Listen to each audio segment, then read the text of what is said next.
Corona virus का खतरा होगा कम जब हाथों को बार बार धोएंगे हम। साथियों, जब आपके हाथ गंदे हों, खांसने और छींकने के बाद, किसी भी सतह या वस्तु को छूने के बाद, शौचालय के इस्तेमाल के बाद, खाना बनाने, परोसने, खाने से पहले और खाना खाने के बाद अपने हाथों को 20 सेकंड तक साबुन और पानी से अच्छी तरह धोएं। पानी को बर्बाद ना करें। हाथों को साबुन से मलते समय पानी का नल बंद रखें। हाथ धोते समय आप हाथ धोने के चरणों का पालन करें।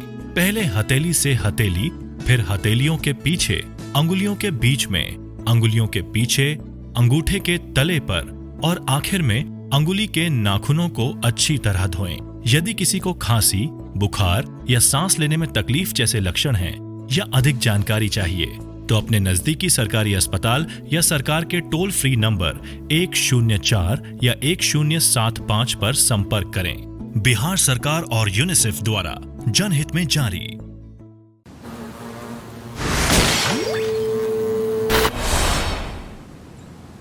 नमस्कार, मैं हूँ काव्यल सेदानी और मैं हूँ केतन सिंह और हम आपके लिए लेकर आते हैं द युवा उद्यमी कौशल शो। और आपको हम बताना चाहते हैं एक खास ऐप के बारे में जिसका नाम है द यस ऐप, जो आप प्ले स्टोर से अपने स्मार्टफोन पर डाउनलोड कर सकते हैं। प्ले स्टोर पर जाइए, वहां पर YESS ऐप टाइप कीजिए। जैसे ही वो आपको दिखाई दे, इंस्टॉल कीजिए और ऐप आपके फोन में होगा। और इसके फायदे क्या क्या हैं? बहुत सारे फायदे हैं केतन। इस ऐप से आप हमारे सवालों के जवाब हम तक पहुंचा सकते हैं, हमसे बात कर सकते हैं, रोमांचक ग्राफिक नॉवेल जीत सकते हैं और हमारे शो को दोबारा देख सकते हैं। ये सारी चीजें एक ऐप में बंद है जिसका नाम है यस ऐप YESS। आज ही डाउनलोड करें प्ले स्टोर से और हमारे साथ बने रहें। मैं हूं केतन सिंह और मैं काव्यल सेदानी।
कैमरा रोलिंग,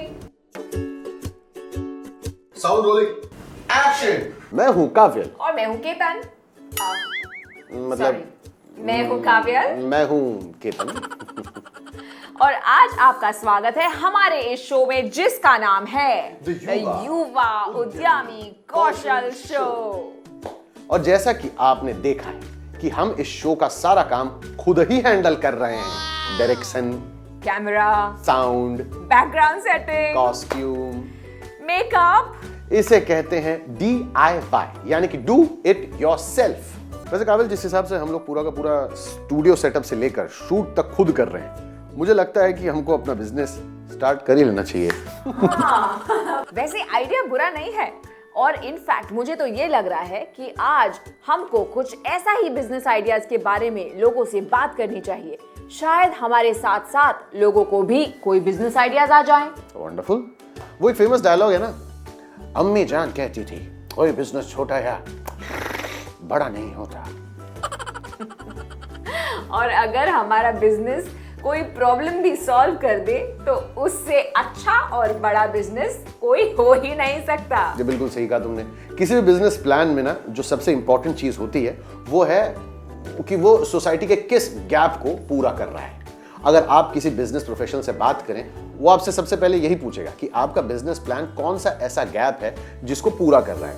और हमेशा आपको यही समझाएंगे भी कि किसी भी बिजनेस आइडिया को सोचते वक्त ये जरूर ध्यान रखें कि आपका आइडिया किसी ना किसी गैप को पूरा करे। वैसे आपकी नॉलेज के लिए आपको बता दूं कि एंटरप्रेन्योर वर्ड फ्रांस में अंकित किया गया था, जिसका मतलब ही था कि एक ऐसा बिजनेस स्टार्ट करना जो किसी गैप यानी जरूरत को फिल करे। क्या बात है, यू आर एब्सोल्युटली राइट। और क्योंकि 17th सेंचुरी की बात है तो उस टाइम पर ये बहुत इंपॉर्टेंट था कि जो लो इनकम ग्रुप्स हैं उनकी क्या जरूरतें हैं और उनको एक बिजनेस कैसे पूरा कर सकता है, इसके बारे में सोचना। वैसे अगर आज की बात करें तो स्टार्टअप्स या फिर एंटरप्रेन्योर होने का मतलब ये है कि आप गैप या लोगों की जरूरतों को कैसे देखते हैं और किस स्मार्ट और एफिशिएंट तरीके से आप उस गैप को पूरा कर सकते हैं। Yes, correct. वैसे मैं तुमको अपना एक एग्जांपल बताता हूँ। आजकल मेरा वाईफाई मुझे बहुत ज़्यादा परेशान कर रहा है। कभी कभी तो मन होता है कि मतलब उसे उठा के ना एकदम फेंक दिया जाए, बट दैट्स अ गैप, यानी मेरी और करोड़ों लोगों की जरूरत। And I think someone needs to fill इट। यस। नाउ मेरी वाईफाई की स्पीड तब बढ़ेगी जब या तो बारिश बंद हो जाए या मैं कंपनी को कॉल करके अपनी प्रॉब्लम बताऊं और वो किसी को इसको फिक्स करने के लिए भेज दें। सो ऑलरेडी एक सोल्यूशन तो है एंड ये लाइफ थ्रेटनिंग भी नहीं है जब तक मैं वाईफाई का इस्तेमाल एम्बुलेंस बुलाने के लिए ना कर रहा हूं तो। Thank God for that I have my phone. Absolutely. अब मैं समझ गई कि जो गैप शायद तुम्हारे लिए एग्जिस्ट करता है वो मेरे लिए शायद नहीं करता। सो गैप यानी जरूरत जो है वो व्यक्ति से व्यक्ति के लिए अलग अलग होता है। तो मेरे पास आप सबके लिए इतनी सारी सुपर इंस्पायरिंग एंटरप्रेन्योरल स्टोरीज हैं जो आपको सोचने के इस लेवल से उस लेवल तक लेके जाएंगी। लेकिन काश हमारे पास पूरा दिन होता यार। इतना टाइम तो है नहीं, लेकिन कोई बात नहीं, जितना भी टाइम है उसमें हम ट्राई करेंगे कि आपको कुछ बेस्ट कहानियां दिखा सके। सो तैयार हैं आप? ये देखिए। नमस्ते, मेरा नाम जीजो है और मैं डबा डिगो का सह संस्थापक हूँ। लोगों के पास एक जगह से दूसरे जगह तक आना और जाना एक बहुत बड़ा मुद्दा था। मूल रूप से शहरों में टैक्सी लेना बहुत महंगा है और पब्लिक ट्रांसपोर्ट लेने वालों के लिए बहुत समय लगता है और यही वजह है कि हम डबा डिगो की अवधारणा लेकर आए। इसलिए ग्राहक वास्तव में इलेक्ट्रिक स्कूटर किराए पर ले सकते हैं। इसे चलाने के लिए किसी लाइसेंस की आवश्यकता नहीं है और इस उत्पाद से हम वास्तव में उन लाखों भारतीयों को गतिशीलता प्रदान कर सकते हैं जिनके पास या तो कोई पहुंच नहीं है या अपना वाहन खरीदने का कोई साधन नहीं है। इसे पूरी तरह से चार्ज होने में लगभग 3 से 3.5 घंटे लगते हैं और फिर इससे 60 से 70 किलोमीटर के बीच कहीं भी यात्रा कर सकते हैं। इसलिए वर्तमान में हम प्रमुख टियर 1 शहरों में विस्तार करना चाहते हैं और अगले 5 वर्षों में हम चाहते हैं कि 50 शहरों में विस्तार हो और हमारे पास करीब 500,000 इलेक्ट्रिक स्कूटर भी हों। वाह, मजा आ गया यार। आई थिंक ये वीडियोस देखकर काफी ज्यादा इंस्पायर हुए होंगे हमारे नौजवान। और जैसा कि हमने अभी बताया, वीडियोस में जो कॉमन चीज थी वो ये है कि ये एक गैप को पूरा कर रहे हैं। बिल्कुल, दैट्स राइट। और हम किसी भी लैंग्वेज में क्यों ना बोले, असली बात यही है कि हम सब एक अच्छा बिजनेस आइडिया ढूंढ रहे हैं और अच्छे बिजनेस आइडियाज शोध करने से शुरू होते हैं। अब देखो, मधुबनी के 2 नौजवान सत्यम और मीनू, इन दोनों ने हमें प्रश्न भेजे हैं क्योंकि वो भी अपना बिजनेस प्लानिंग कर रहे हैं। आइए इनके प्रश्न सुनते हैं। प्लास्टिक जो कि हमारे पर्यावरण को इतना नुकसान पहुंचाती है, हम इसका पूर्ण नवीकरण या पूर्ण चक्रण कैसे करेंगे? तो सत्यम, बहुत सारे आइडियाज मन में आते हैं, जैसे कि आप घर में जितने भी प्लास्टिक बॉटल्स हैं आप उनको आधे में काट के उनमें पौधे उगा सकते हैं या उन्हें घर में फिर से अलग ज़रूरतों के लिए यूज़ कर सकते हैं। Hello, DIY youth skill show. मेरा नाम मीनू है, मैं मधुबनी जिले से हूँ। मेरा एक प्रश्न है, सौर ऊर्जा के अलावा ऐसी और कौन सी साफ ऊर्जाएं हैं जिनका इस्तेमाल हम अपने दैनिक जीवन शैली में कर सकते हैं? करेक्ट। एंड मीनू, आपको मैं जवाब एक शब्द में दे सकता हूं, बायोमास। बायोमास से हमें साफ बिजली मिलती है जो पर्यावरण के लिए हानिकारक भी नहीं है।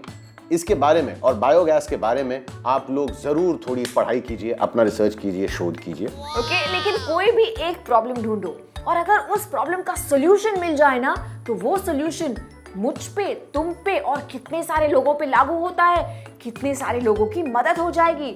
और फिर अगर आप उस सॉल्यूशन का बिजनेस बना सके और एंटरप्रेन्योर बन जाए, तो आपकी तो चांदी हो जाती है। वैसे भी जो भी सॉल्यूशन प्रोवाइडर्स होते हैं या जो भी एंटरप्रेन्योर्स होते हैं, उनकी कितनी इज्जत और कितनी रिस्पेक्ट होती है ना दुनिया में। केतन, कुछ लोग ना सही में बहुत अच्छा काम कर रहे हैं और कुछ लोग ओके ओके ओके ओके। वाह, ये तुमने एंड में से okay okay okay okay sir पे साफा लगा के लग रहा है 70 की पिक्चर में किसी जितेंद्र नामक एक्टर के साथ बैडमिंटन खेल के आ रही हो। इस इज अ रेट्रो लुक क्या? हाँ, रेट्रो लुक है ये। लेकिन बहुत ही अच्छे तरह से फर्क समझाया। उसी के लिए दुनिया ने एक और वर्ड दिया है जिसे हम कहते हैं सोशल एंटरप्रेन्योर। ये वो लोग हैं जो एक्चुअल में किसी की मदद करने के लिए कुछ स्टार्टअप करते हैं, ना कि सिर्फ पैसा कमाने के लिए। ऐसे लोगों को मेरा दिल से सैल्यूट। लेकिन सच ये भी है कि सोशल एंटरप्रेन्योर बनना इतना भी सरल और आसान नहीं है। बट जहां चाह वहां राह, ऐसी एक सक्सेसफुल सोशल एंटरप्रेन्योर की स्टोरी मैं आपको दिखाता हूं और ये देखना शुरू करो। मैंने पिछले 7 वर्षों में कर्नाटक के लगभग 300 सरकारी विद्यालयों का दौरा किया। बच्चों का कहना है कि वे शौचालय का उपयोग नहीं कर सकते क्योंकि वे अस्वच्छ हैं, लेकिन वे इसका कारण और इसके लिए जिम्मेदार लोगों को नहीं जानते। यह मासिक धर्म सत्र या अपशिष्ट प्रबंधन पर एक सत्र और स्वच्छता जागरूकता पर अपशिष्ट या सत्र का पुनः उपयोग, वे गतिविधियों के माध्यम से वास्तविक दुनिया की समस्याओं को हल करने का प्रयास करते हैं। यह व्यवहार में परिवर्तन लाता है और गतिविधियों के कारण उनके संचार डेटा, अभिविन्यास और कौशल पर अन्य सुधार होगा। हम उनके कौशल और रचनात्मकता को सामने लाकर समस्याओं को हल करने का प्रयास कर रहे हैं। मेरा उद्देश्य सरकारी विद्यालय के बच्चों को स्वच्छ और सुरक्षित शौचालय उपलब्ध कराना है। मैं राष्ट्रीय राजमार्ग 75 पर भी ध्यान केंद्रित कर रही हूँ। इस राजमार्ग में 14 स्वच्छ भारत शौचालय हैं, जिनमें से केवल 4 खुले हैं और अन्य 10 हमेशा बंद रहते हैं। मैं महिलाओं को राष्ट्रीय राजमार्ग पर स्वच्छ और सुरक्षित सार्वजनिक शौचालय उपलब्ध कराने के लिए काम कर रही हूँ। ये देख के तो मुझे फुल कॉन्फिडेंस आ गया कि मुझे भी बस ऐसा ही कुछ करना है। यस, बट यू नो, इन लोगों को कितने सारे चैलेंजेस और रुकावटों का सामना करना पड़ता है भाई साहब। सबसे पहले तो खुद से सवाल की आखिर ये काम क्यों, और जब खुद को कन्विंस कर लो तो सामने खड़ा होता है हमारा समाज और हमारी सोसाइटी का। तो ये उसूल है कि चाहे आप कितना भी अच्छा काम क्यों ना कर लो, लोगों को साफ पानी दे दो, जॉब्स दे दो या कम प्राइस में सैनिटरी पैड्स दे दो, पर जब तक आपका बिजनेस अच्छे पैसे ना कमाए, लोगों की नजर में वो अरे फ्लॉप है, डूब गया है, बकवास चल रहा है। एक्चुअली चीजें निरंतर बदलती रहती हैं हमारे नजरिए के हिसाब से। हमारा खुद का दृष्टिकोण कितना मुश्किल है ये बोलना कि कब सही है, कब गलत, कब सच्चा और कब बनावटी। पर ये बात भी पक्की है कि भले आप कितना भी अच्छा काम कर रहे हो, लेकिन अगर मुनाफा नहीं बना पा रहे हैं तो आपका काम शायद सस्टेनेबल नहीं है।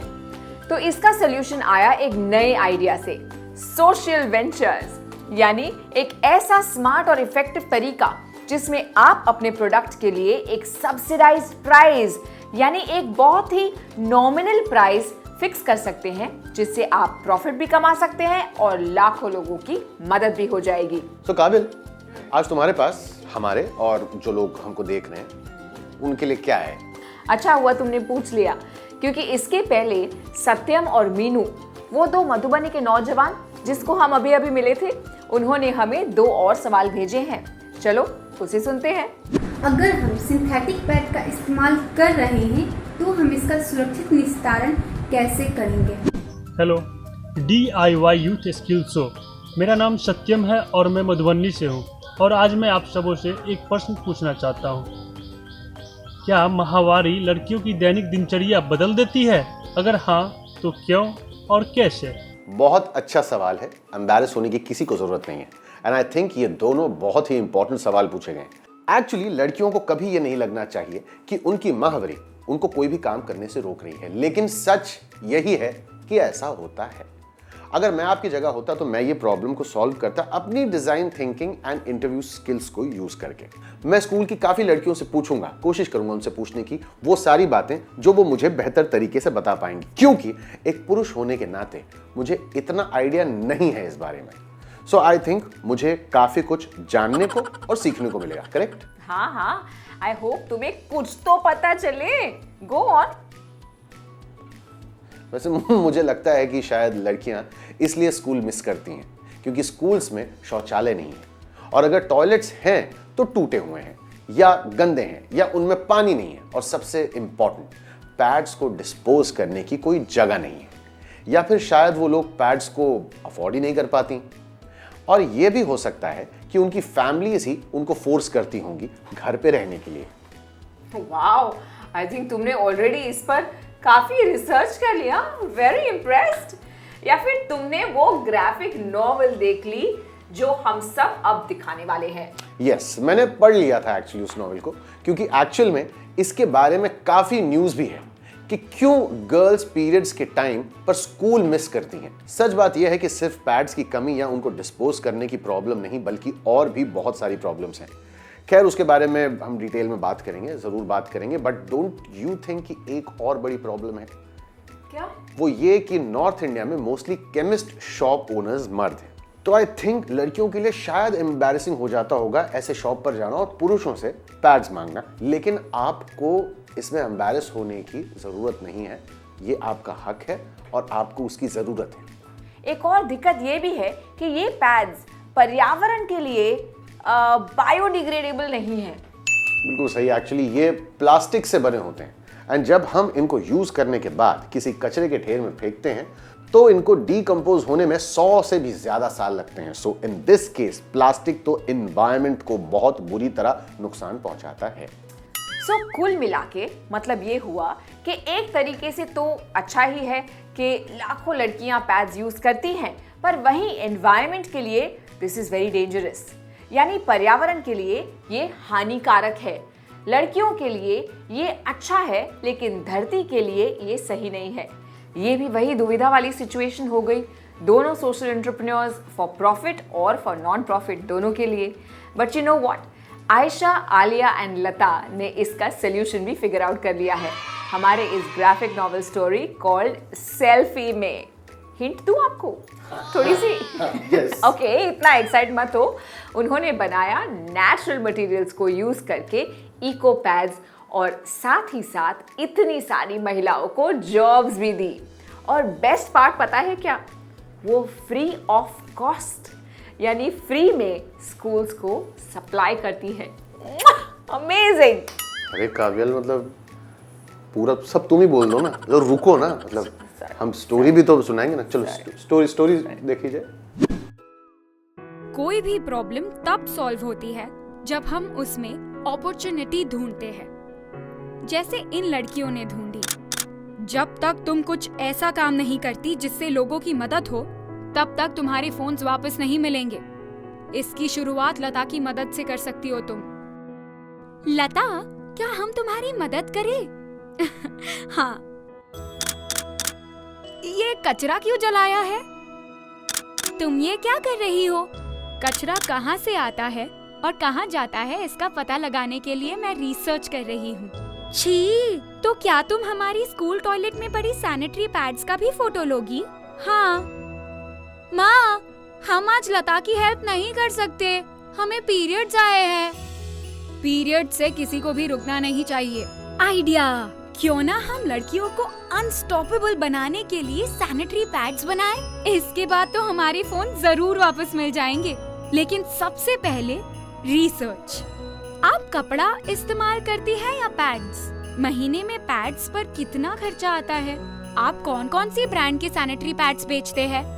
हम एक किफायती मशीन खरीदेंगे और कच्चे माल के लिए महिलाओं से बात करेंगे। पर पैसे कहाँ से लाएंगे? हम इस काम में इन्वेस्ट करेंगे। आखिर हमने कर दिखाया। चलो अपनी प्रोडक्ट सेल्फी के साथ एक सेल्फी लेते हैं। इन 3 लड़कियों ने प्रॉब्लम में अपॉर्चुनिटी देखी, जिससे न सिर्फ उनके स्कूल की बल्कि पूरे बिहार की लड़कियां अब पीरियड्स में भी अनस्टॉपेबल है और हम भी अनस्टॉपेबल है। ये है हमारे आगे के प्लान। तो इसी बात पर हो जाए एक सेल्फी। वाओ, देखा कितनी खूबसूरती से इन्होंने एक सोशल प्रॉब्लम का सलूशन निकाला और वो जो सोसाइटी में गैप था उसे पूरा किया। इन्होंने सस्टेनेबल पैड्स भी निकाले और इतनी सारी महिलाओं को जॉब्स भी दी। प्लस जो इन्होंने फ्री ऑफ कॉस्ट स्कूल्स में लड़कियों को पैड्स दिए, उसके लिए तो इनको दोनों हाथों से सैल्यूट है। और पता है इन लेडीज ने जबरदस्त काम क्या किया? इन्होंने एक प्रोड्यूसर कंपनी खोल ली, जिसकी वजह से इनके गांव में किसानों को कच्चे माल के लिए काफी काम मिला। प्लस इन्होंने सरकार को प्रपोज किया कि आप वो सरकारी स्कीम से जिसमें सैनिटरी पैड्स के लिए लगभग 1 करोड़ लड़कियों को हर एक को 300 रुपए मिलते हैं, उन्होंने कहा कि ये सारे पैसे हमारी प्रोड्यूसर कंपनी में इन्वेस्ट कीजिए और हम इन सब लड़कियों को फ्री में सैनिटरी पैड्स देंगे और विलेज के लिए रोजगार भी पैदा करेंगे। वाह, क्या सुपर प्लान है यार इनका। ऑफ कोर्स है। और इन्होंने डिमांड भी इंक्रीज किया और साथ ही साथ सप्लाई। कितना कूल है कि पिंक डिलीवरी वैन्स में वो सारी यूनिफॉर्म्स पहनकर इन पैड्स और डिस्पेंसर को लड़कियों तक पहुंचाती हैं। आई थिंक इन्होंने न सिर्फ एक पीढ़ी की लड़कियों को सैनिटरी पैड्स यूज करने में मदद की, बल्कि इको पैड्स की अहमियत भी समझाई। केतन, आई थिंक हम ये डेफिनेटली कह सकते हैं कि इन्होंने दुनिया को बचाया है इस ब्यूटीफुल मास्टर प्लान के साथ। और जैसे ही इन्होंने किया वैसे आप और हम और आप भी तो कर सकते हैं ना। बिल्कुल। अगर आपके पास भी एक आइडिया है और वो पर्यावरण हितैषी भी है, उसमें मुनाफा भी हो सकता है और वो रोजगार भी पैदा कर सकता है, और सबसे इम्पोर्टेंट अगर वो करोड़ों लड़कियों की जिंदगी सुधारने में मदद कर सकता है, तो आपको इंतजार किस बात का है?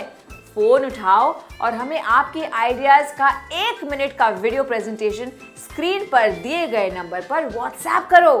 मुझे भी एक आइडिया है, मैं व्हाट्सएप करूं प्लीज? नहीं, तुम नहीं कर सकते। क्यों? क्योंकि ये सिर्फ 18 से 23 के उम्र के नौजवानों के लिए है। यस, और अब अवसर आ चुका है कि आप जीते हमारा ग्राफिक नॉवेल, और उसके लिए आपको हमारे साथ क्या करना है? सवालों के सिलसिले का। तो आज का पहला सवाल, सबसे अच्छे व्यवसाय की क्या विशेषता होती है? गैप, GAP किसे कहते हैं? क्या अच्छा कहलाने के लिए आपका व्यवसाय को मुनाफे पे जोर नहीं देना चाहिए? आज के ग्राफिक नॉवेल उद्यम के जरिए कौन से बड़ी समस्या को हल करने की कोशिश कर रहे हैं हम? एक समस्या के समाधान का सबसे अधिक प्रभाव किस पर होता है, और समाधान होने पर किसके जीवन में तेजी से सुधार होता है? क्या ये बिजनेस केवल महिलाओं के लिए है? और आज का आखिरी सवाल, क्या आप इस तरह का बिजनेस शुरू करना चाहेंगे? आप अपना जवाब स्क्रीन पे दिए गए नंबर पर हमें जरूर भेजें, या यस ऐप अपने स्मार्टफोन पे डाउनलोड करके आप हमें उसके द्वारा भी जवाब दे सकते हैं। पहले 100 सही जवाब देने वाले विद्यार्थी जीत सकते हैं आज का रोमांचक ग्राफिक नॉवेल। तो जल्द भेजिए अपने जवाब। तो ऑन दैट नोट हम दोनों लेते हैं आपसे इजाजत, लेकिन फिर मुलाकात होगी एक और एपिसोड पे, एक और शो पे। लेकिन आप तब तक दिमाग चलाते रहो। और आपके पास एक अच्छा बिजनेस आइडिया है तो आप अपना बिजनेस आइडिया हमें वीडियो व्हाट्सएप करें, अपना नाम, नंबर, पता देना ना भूलें, और हाँ, हमारे सवालों के जवाब कॉल करके देना ना भूलें। Take care, bye bye and all the best. मैं हूं केतन सिंह और मैं काव्या सदानी। आज की ताजा खबर, आज की ताजा खबर, आज की ताजा खबर, आज की ताजा खबर। अरे बताओ तो क्या है आज की ताजा खबर? बताता हूँ। पहले सब लोगों का स्वागत कर लूं। हाँ। स्वागत है आज हमारे सभी दोस्तों का हमारे इस युवा उद्यम कौशल शो में। ना, आज हमारे पास एक बहुत ही बड़ी खुशखबरी है। हमारे इस अद्भुत शो की शुरुआत इस आइडिया से हुई थी कि हम इंटर्नशिप्स को बढ़ावा दे सकें। आइडिया ये था कि हम लोगों को खुद से एक्सपीरियंस बनाने में मदद करें, नए एंटरप्रेन्योर्स यानी उद्यमी की खोज कर सकें।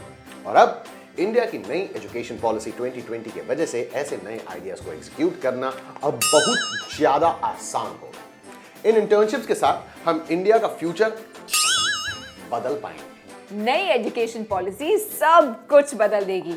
ऐसे नए और अनोखे एंटरप्रेन्योरियल आइडियाज को जब भारत सरकार का सपोर्ट और बढ़ावा मिल जाता है तो एजुकेशन को बेहतर बनाना सरल हो जाता है। अब आपको एक्सपीरियंस लेने के लिए कहीं दूर जाने की जरूरत है ही नहीं।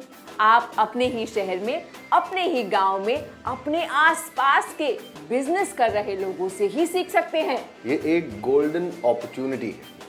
अब तुम्हारे पास वो फ्रीडम है, वो मौका है जब तुम खुद अपनी किस्मत लिख सकते हो। 21वीं सदी ने हम सबको अपने विचार व्यक्त करना, अपने आइडियाज पे काम करना ऑलरेडी अच्छे से सिखा दिया है। बस अब अपने सपनों को सच करने की देर है। ये बात हमारे कई दर्शक जानते हैं, जैसे मुस्कान जो पटना से हैं। आइए देखते हैं उन्होंने हमें क्या सवाल पूछा है। सवाल पूछो। Hello, DIY show. मेरा नाम मुस्कान है और मैं पटना से हूँ। मैं 11th स्टैंडर्ड में हूँ और मेरे को एक पुलिस वुमेन बनना है। तो मेरा सवाल ये है कि पुलिस वुमेन बनने के लिए कौन सा स्किल जरूरी है और उसे कैसे अप्लाई करना है? मैं जवाब दूं? बेशक। मुस्कान, पुलिस कर्मी बनने के लिए आपको दो बहुत इंपॉर्टेंट कौशल चाहिए, निडर होना और कॉन्फिडेंस। इसके अलावा आपको सेल्फ डिफेंस की ट्रेनिंग मिलनी चाहिए। आपको किसी से भी निडर होके बात करना आना चाहिए। कई बार कंपनी के बॉसेस ये कहते हैं कि उनके यंग एम्प्लॉइज कहते हैं कि वो नई चीजें या नए चैलेंजेस इसीलिए नहीं कर पाते क्योंकि उन्होंने वैसा कुछ कभी पहले किया ही नहीं है। सही है। उम्र चाहे 18 हो या 48, हर किसी की लाइफ में ऐसी कई चीजें हैं जो वो एक्सपीरियंस नहीं कर पाते। मैंने आज तक कभी स्काई डाइविंग नहीं की। हो सकता है आपने कभी आसाम चाय ना पी हो, पर इसका मतलब ये नहीं कि हम वो चीजें कर नहीं सकते। कुछ नया सीखने और एक नया चैलेंज लेने की कोई मतलब उम्र नहीं होती। Age limit, no bars. Absolutely. सिर्फ तुम्हारे स्काई डाइविंग पे याद आया, अगर तुम्हें स्काई डाइविंग करनी है तो तुम्हें लगभग 8-10 किलो वजन कम करना होगा। हाँ, तो तुम्हारा पनीर और चिकन और सब थोड़ा खट हो जाएगा।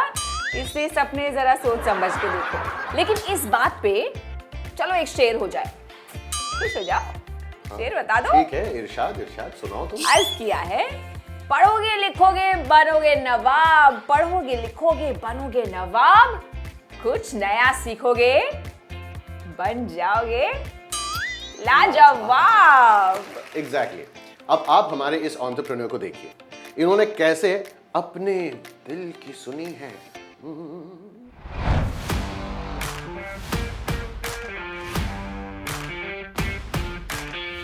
मुझे लगता है कि स्वतंत्र बनने के लिए आपके पास आत्मविश्वास, आत्मसम्मान और हमेशा जीतना 3 बुनियादी गुण होना चाहिए। हाय, मेरा नाम रूपा चौधरी है और मैं एक रैपिडो बाइक चालक हूँ। कोई भी काम छोटा नहीं होता, इसी तरह ड्राइविंग भी एक सम्मानजनक काम है। जरूरी यही है कि गरिमा के साथ काम करना और सही काम करना। अगर कोई अपनी प्रकृति के बावजूद कोई काम कर रहा है तो हर किसी को उसका सम्मान करना चाहिए। एक छोटा सा समर्थन उन्हें अपना काम खुशी और कुशलता से करने में मदद कर सकता है। एक आम धारणा है कि एक महिला रैपिडो चालक नहीं हो सकती है, लेकिन रैपिडो में हम समानता में विश्वास करते हैं और हम उन्हें रैपिडो में शामिल होने के लिए प्रोत्साहित करते हैं।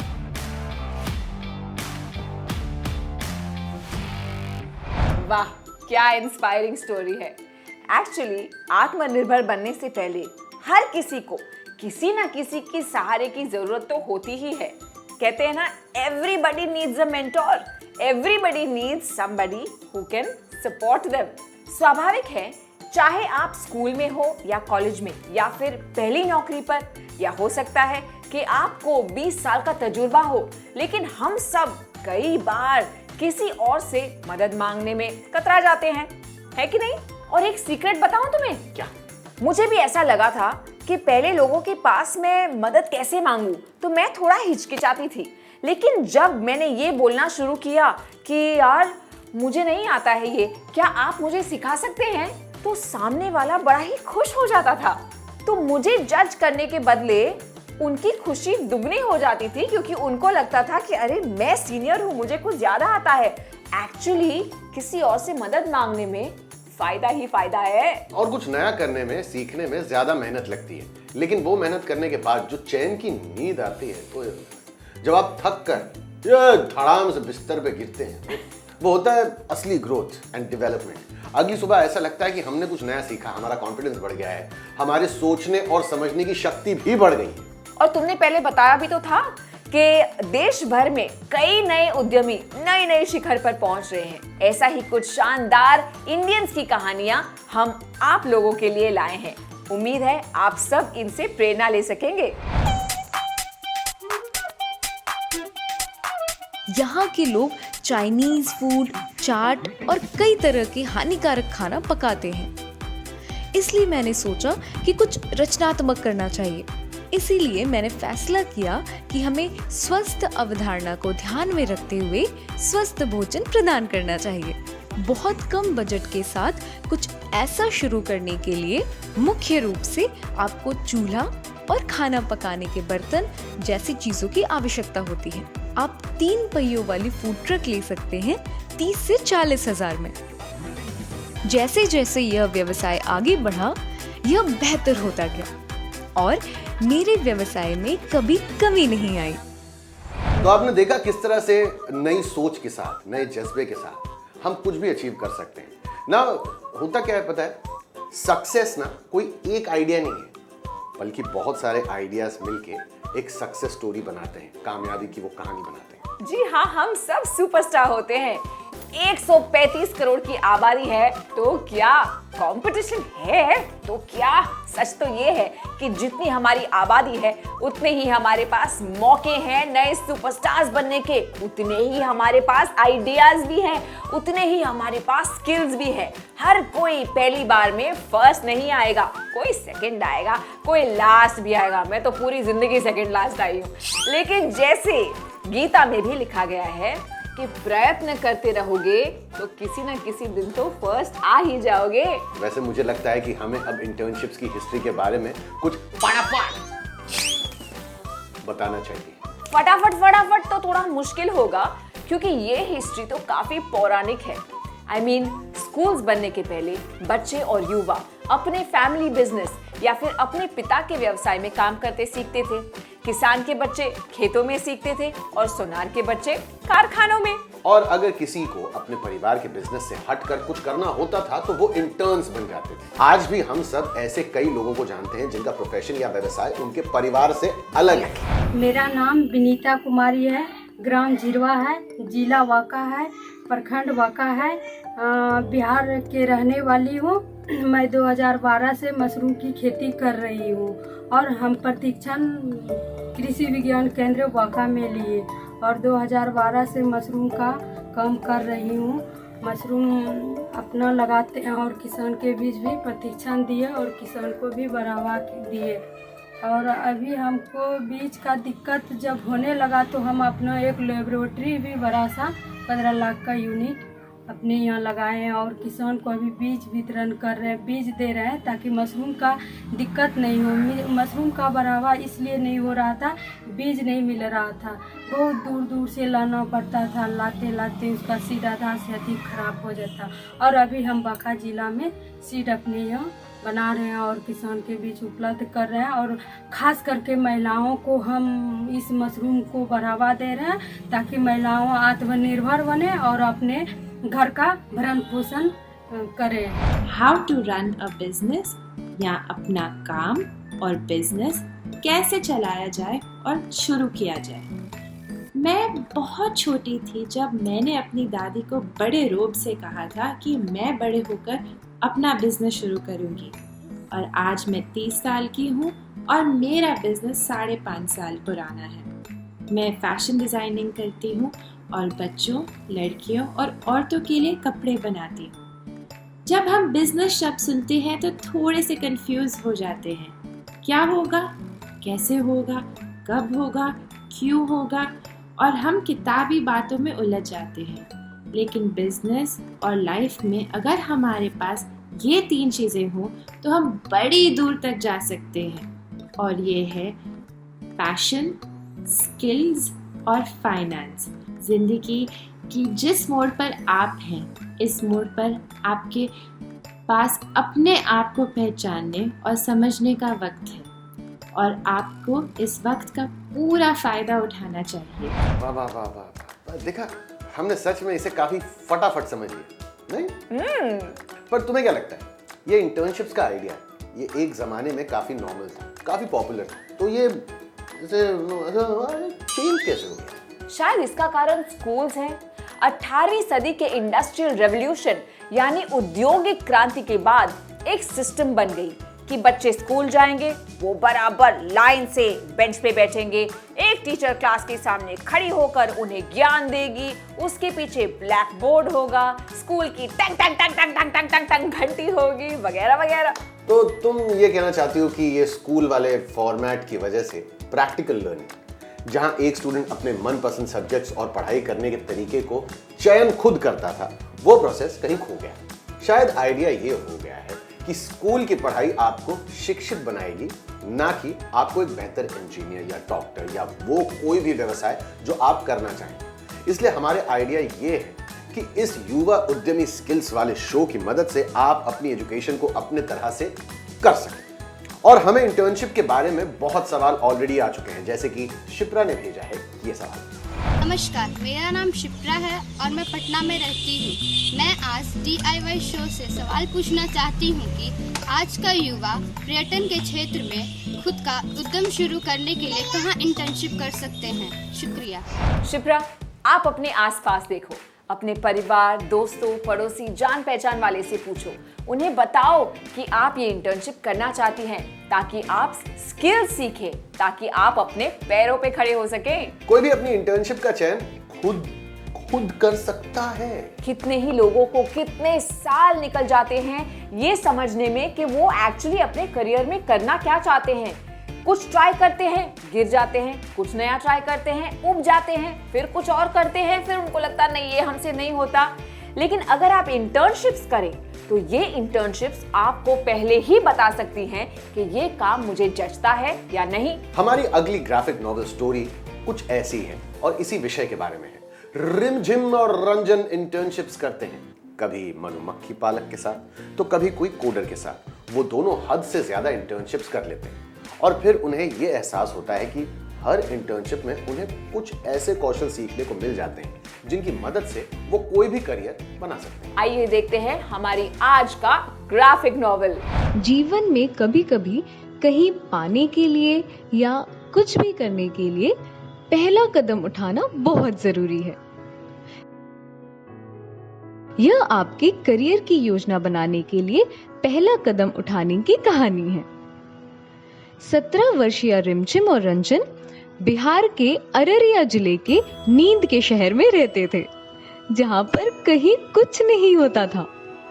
पूरे शहर में जड़ता के घने बादल थे, कोई कभी जल्दी नहीं करता था।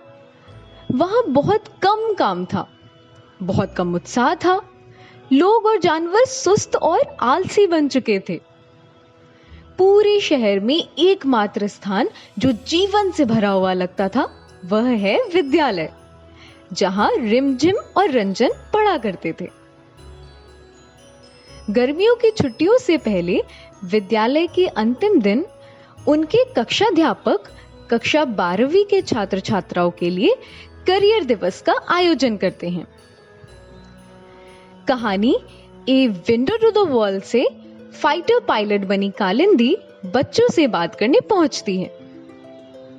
जब वह उन्हें उन सब करियर रास्तों के बारे में बताती है जो वे ले सकते हैं, तो रंजन आश्चर्यचकित होकर पूछता है, आपको कैसे पता चलेगा कि आगे क्या करना है? कालिंदी कहती हैं, जानने का सबसे अच्छा तरीका इंटर्नशिप है। इंटर्नशिप का मतलब है कार्य अनुभव प्राप्त करना।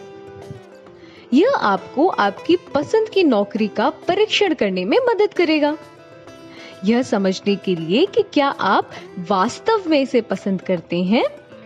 इससे अनुभव प्राप्त करें और अपनी गलतियों से सीखें। उनके कक्षाध्यापक लता कक्षा को बताती हैं, आपकी गर्मी की छुट्टी का काम विद्यालय के अपने अंतिम वर्ष के लिए एक इंटर्नशिप ढूंढना है और आपको वर्ष के अंत में इस पर एक रिपोर्ट प्रस्तुत करनी होगी। रिमझिम और रंजन खुश नहीं थे। हम अपने शहर में कभी कोई इंटर्नशिप कैसे पाएंगे जहां कभी कुछ भी नहीं होता है। फिर अगले दिन वे ज्योति मधुमक्खी पालक से टकराते हैं और मधुमक्खी के बक्सों को स्थापित करने में उनकी मदद करते हैं। इस वजह से वे समीरा जैविक किसान से मिलते हैं और जैविक खेती में उसकी मदद करते हैं। यह उन्हें मयंक से मिलने के लिए ले जाता है, जो जैम निर्माता है, जो अपने उत्पादों के लिए टिकाऊ पैकेजिंग की तलाश में है। यह उन्हें मिथिला से मिलाता है, जो कि मधुबनी की टिकाऊ पैकेजिंग कंपनी उद्यमी है। इस वजह से वे मिलते हैं तारा बायोमास उद्यमी, जय मित्र जैविक नर्सरी उद्यमी, रीवा खेल प्रशिक्षक, Mansha health care nurse, Mariam wheelchair मरम्मत उद्यमी, नम्रता रसद उद्यमी, सपना घर की देखभाल आधारित महिला उद्यमी, फातिमा जो लड़कियों के लिए मोबाइल ड्राइविंग स्कूल चलाती है, आलिया और आयशा जुड़वा बच्चे जो सेल्फी एक इको पैड कंपनी चलाते हैं, माया कोडर, अदिति सौर इंजीनियर, महुआ ग्रामीण बैंकर, फलक पुलिसकर्मी, रेशमा आत्मरक्षा विशेषज्ञ, पिंटू कचरा पुनर्चक्रित करने वाला, तानी और तबस्सुम जो द आहा कंपनी जो कि एक स्थानीय फर्नीचर कंपनी है चलाते हैं, आलिया जो अपना इको टूरिज्म व्यवसाय चलाती है और साफिरा जो कि एक बायोगैस इंजीनियर है। अंत में जब गर्मियों की छुट्टियों के बाद रिमझिम और रंजन स्कूल लौटते हैं तो वे लता और कालिंदी से माफी मांगते हैं कि उन्हें इंटर्नशिप नहीं मिली, क्योंकि वे इन सभी लोगों की मदद करने के लिए रास्ते से भटक गए थे। वे अपनी पूरी गर्मी की कहानी सुनाते हैं। लता और कालिंदी उन्हें बधाई देते हैं। उन्होंने एक नहीं बल्कि बहुत सारे इंटर्नशिप किए। उन्होंने सबकी उम्मीदों से ऊपर जाकर अपना लक्ष्य हासिल किया और यह सब एक ही कदम के साथ शुरू हुआ। क्या बात है, रिमझिम और रंजन को जाना था जापान, पहुंच गए अमेरिका, है ना? अमेरिका नहीं, ये दोनों चांद पर पहुंच गए। अरे मेरा कहने का मतलब था, जिस तरह रिमझिम और रंजन ने एक इंटर्नशिप की खोज करते हुए इतनी सारी इंटर्नशिप्स कर ली, हमारे सारे दर्शक यानी आप सब स्टूडेंट्स, आप जितना चाहें उतना एक्सपीरियंस, उतनी इंटर्नशिप्स, ये सब एक्सप्लोर कर सकते हैं। यस, रिमझिम और रंजन की तरह संकोच बिल्कुल ना करें। पहली बार ऐसा लगेगा कि हम कहाँ आ गए, हम तो सिर्फ स्टूडेंट हैं, अरे काम धंधा के संभाली, अरे हम तो। लेकिन उस संकोच से उभरना ही तो इंटर्नशिप का काम होता है। आइडिया ये है कि आप काम करके खुद को पक्का बना रहे हो, अपना कॉन्फिडेंस बढ़ा रहे हो। आज नए बिजनेस आइडिया या स्टार्टअप आइडिया की बातें नहीं होंगी। आज हम आपसे विनती करेंगे कि आप किसी व्यवसायी या प्रोफेशनल से मिलें और एक इंटर्नशिप का प्लान बनाएं। स्कूल के बाद या फिर आने वाली छुट्टियों में उनके साथ मिलकर काम करने का प्लान बनाएं और वो प्लान आप हमें स्क्रीन पर दिए गए नंबर पर व्हाट्सएप करें। और आप जिनके साथ इंटर्नशिप करना चाहते हैं उनके डिटेल्स, उनके फोटो, आपकी इंटर्नशिप कब स्टार्ट होगी और कितने दिन चलेगी, ये सब हमें बताएं। आप जिसको चूज करेंगे, जिसके साथ काम करना चाहेंगे, हम उन्हें कांटेक्ट करेंगे और आपकी इंटर्नशिप के लिए हमारी तरफ से आवेदन पत्र भी जारी करेंगे। और अगर अगली बार साथ में नोट पैड और पेंसिल नहीं लाए तो हम कुछ नहीं करेंगे, बस लेके आइएगा। लिखने और सीखने के लिए बहुत कुछ होगा। एक्चुअली केतन, सीखने और नोट्स बनाने का वक्त तो अभी ही आ गया है। तुम्हारा मतलब सवालों के सिलसिले का। तो शुरू हो जाए। ये रहा आपका पहला सवाल। नई शैक्षिक नीति का बड़ा आइडिया क्या है जो अब मुख्य धारा में शामिल हो चुका है? फिर से एक बार पूछ रहा हूं कि नई एजुकेशन पॉलिसी का बड़ा आइडिया क्या है जो अब मुख्य धारा में शामिल हो चुका है? दूसरा सवाल, आप अपनी इंटर्नशिप के अवसर कैसे पैदा कर सकते हैं? अगला, उद्यमी यानी एंटरप्रेन्योर किसे कहते हैं? क्या संचार और पहल करना 21वीं सदी के कौशल हैं? 21वीं सदी के कौशल क्या हैं? कैसे कौशल हैं ये? हार्ड स्किल्स जो मापे जा सकते हैं या सॉफ्ट स्किल्स जो नहीं मापे जा सकते? मुझे ये देखना है कि इस शो के बाद आप कहां इंटर्नशिप करेंगे। मैं बहुत उत्सुक हूं ये जानने के लिए। तो आप अपने जवाब आपको स्क्रीन पे दिए गए नंबर पर आप हमें व्हाट्सएप कर सकते हैं या हमारे ऐप को अपने स्मार्टफोन पर डाउनलोड करके आप हमसे वहां भी कांटेक्ट कर सकते हैं। जी हाँ, और पहले 500 सही जवाब देने वाले विद्यार्थी जीत सकते हैं आज का रोमांचक ग्राफिक नॉवेल। तो जल्द भेजिए आपके जवाब और आपसे जल्द ही मुलाकात होगी फिर से। तब तक के लिए मैं हूँ काव्या सिदानी और मैं हूँ काव्या सिदानी। मैं तो केतन सिंह हूँ। नमस्कार।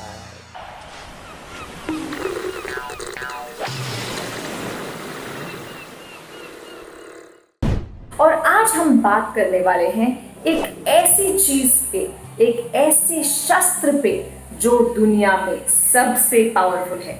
ऐसा शस्त्र जो मेरे पास भी है, आपके पास भी है, हम सबके पास है। एक ऐसा शस्त्र जो ना ही इस दुनिया को बिगाड़ सकता है लेकिन इस दुनिया को बचा भी सकता है। क्या आप गेस कर पा रहे हैं कि ये ऐसा शस्त्र क्या है?